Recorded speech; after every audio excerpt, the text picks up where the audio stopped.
में 62 सीट है, उसमें से 45 सीटों पे आज की तारीख में बागी है। उनकी संख्या जो है 105 के ऊपर है, सारे पार्टियों के मिला लीजिए। और बीजेपी में बीजेपी ने एक स्ट्रेटेजिक गेम ऐसा खेला है कि उदाहरण के तौर पे काटोल की सीट है, जो x home minister Anil Deshmukh की सीट है। अनिल देशमुख के बेटे सलील देशमुख वहाँ पर शरद पवार गुट की तरफ से खड़े हैं।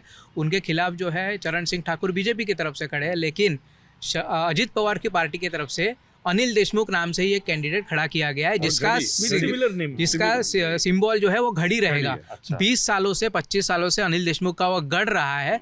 जो किसान है, जो गरीब आदमी है, जिसको पढ़ना लिखना नहीं आता, वो क्या देखेगा? वो घड़ी देखेगा, या फिर अनिल देशमुख का नाम जिसको थोड़ा बहुत समझता है और घड़ी देखेगा, उसके ऊपर जाएगा। वोट डिवाइड हो जाएगा। सलील देशमुख को जो है वो काफ़ी खामियाजा भुगतना पड़ सकता है अगर ये अनिल देशमुख जो डमी कैंडिडेट है एनसीपी अजित पवार की तरफ से वो रहा तो इस तरह से जो है वो वोट डिवीजन के ऊपर बहुत कुछ निर्भर करता है। अभी गजानन जी ने जैसे कहा है कि हरियाणा में पूरी मतलब रेड कारपेट सजाया गया था कांग्रेस के लिए कि बस आना है सत्ता में, बस सरकार बनेगी, सारे सर्वे सब कुछ लग रहा था। पर हुआ क्या? क्योंकि ये वोट डिवीजन जो है वो काफ़ी मायने रखता है। और यहाँ पर जिस तरह से बागियों की संख्या है, और खास करके बागियों की संख्या महाविकास आघाड़ी में ज़्यादा है, क्योंकि बीजेपी ने पहले से तैयारी करके रखी थी। जो बागी हो सकते हैं उनसे पहले से कांटेक्ट किया गया था, उन्हें अलग अलग चीज़ें, अलग अलग फंडे देके समझाया गया।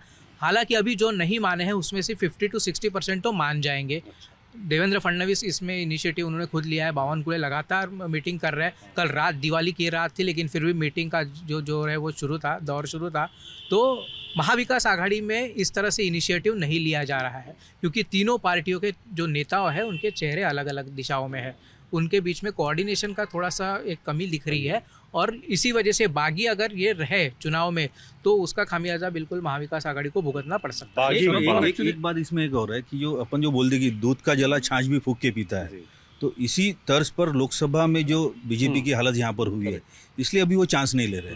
और कई बार ऐसा भी हुआ है कि जैसे गजानन जी ने बताया, योगेश जी ने बताया कि बहुत से लोगों को लगता है नितिन गडकरी वो तो आ ही जाएंगे, कोई ज़्यादा करने की ज़रूरत नहीं, वो तो आ ही जाएंगे। तो ऐसा कर करके बहुत से लोग घर से बाहर भी नहीं निकले बीजेपी के।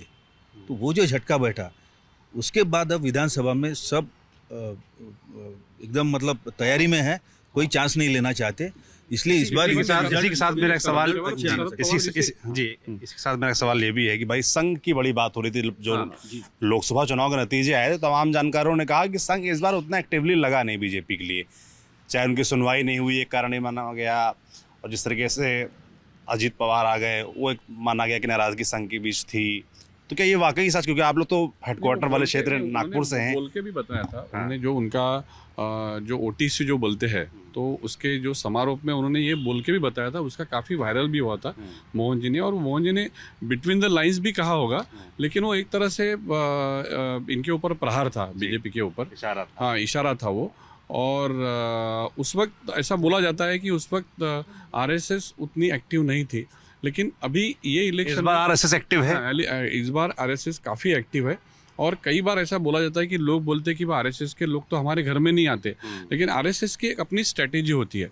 आरएसएस एक अलग तरीके से वे से उसका एक प्रचार करना, जैसा वो लोग सर्वे करते हैं, जैसे अभी मान लो कि वो सर्वे करेंगे एक एरिया का, बात करेंगे उनसे, तो बात करते करते करते वो प्लेनली पूछेंगे कि जनरल कि भाई आपका क्या कहना है, आपके इश्यूज क्या है, कौन सा ये है वो है, और वो एक तरीके से एक पर्टिकुलर कलर से उसको टिक मार्क करते हैं।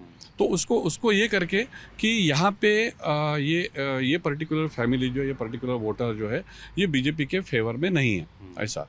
तो उसके ऊपर फिर वो बीजेपी को एक रिपोर्ट जाके उसका एक वर्क जो है वो उस तरह से वो किया जाता है।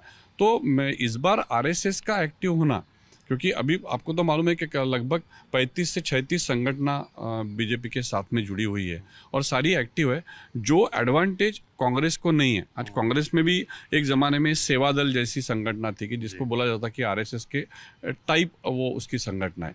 बट इस तरीके का जो संगठनाएं मजबूती से जो बीजेपी के साथ है, जिसको बीजेपी को एक कैडर बेस्ड पार्टी बोलते हैं, कि बीजेपी में हमेशा कैंडिडेट, भाई ये कैंडिडेट को खड़ा किया है तो वो कैंडिडेट इम्पोर्टेंट नहीं है, वो बीजेपी ने खड़ा किया है, वो आरएसएस उसके पीछे है, सारे कैडर जो है, सारी संगठनाएं उनके साथ में है। तो इस बार आरएसएस का एक्टिव होना ये एक बहुत बड़ी उपलब्धि